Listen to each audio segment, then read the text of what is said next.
You care to explain your comments, Congressman? Well, thank you for this opportunity. You know, I agree for my city. I love Charlotte, wonderful people.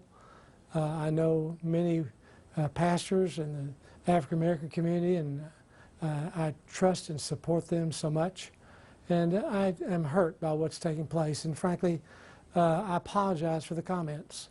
They certainly weren't meant in the context of how many have viewed them. My concern, frankly, is for the disfranchised individuals. And those, frankly, I was quoting, is what they were saying last night that I observed on your network, and their hatred for white people. And that saddens me greatly. You believe the protesters, you believe the protesters hate white people? Well, no, sir, it's what the comment that they made. I think you'll go back and look at the tapes. They were the comments that they made on air. And you mean so the protesters made on air? Yes, sir. I was only trying to convey what they were saying, and yet it didn't come out right, and I apologize.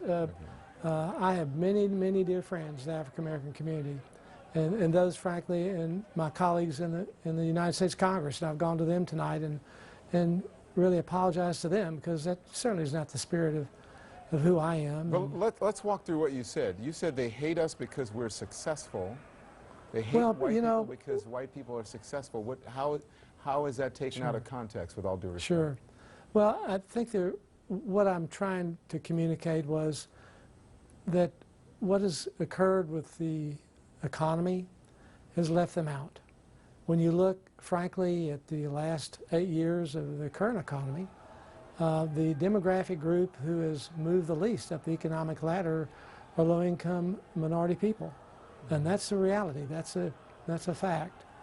So, you know, my desire is that every individual will have the right for an opportunity economy. That's what America's about. You understand that the facts and the statistics show that over the last, of course, you know, we were in one of the biggest economic downturns in history, but it shows that African Americans are doing better when it comes to unemployment. It's been cut in half, and it's better than any other time in history. So the facts don't really jibe with what you're saying. African Americans and minorities, of course, are always hardest hit whenever there's any type of downturn. Do you understand that? Sir, respectfully, I would say to you that we're growing at only at 1.3% economic growth. That's for everyone in the country, though. That's not just for African Americans. But that's what I'm saying. So it's bad for all of them. But when you look at the studies, and the studies are valid, that the group that has grown the least economically, and this is a broad number of economists who conveyed this, have been low-income minority people. But you know, we're only creating maybe average of 170,000 jobs a month over the last 8 years, and we can do much better than that. We are burdened down with regulations that restrict our economy. It restricts job growth. You know, I was on the community bank board for 10 years. I'm on financial services committee now, and small businesses today can't get credit. They can't get capital. And they can't grow. They can't create jobs. And that used to be the large measure of new jobs created in this country.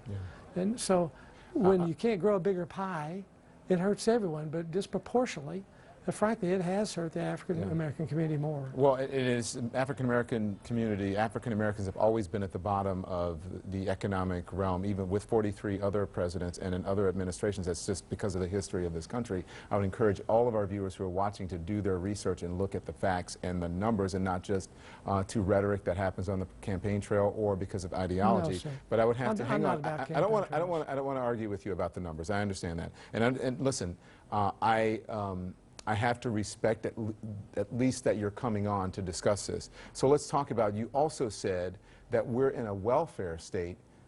That sort of language is offensive to African Americans as well. What did you mean by that? Well, I mean that we've spent, since 1965, around $20 trillion. We have 80 separate welfare programs that cost about $800 billion a year.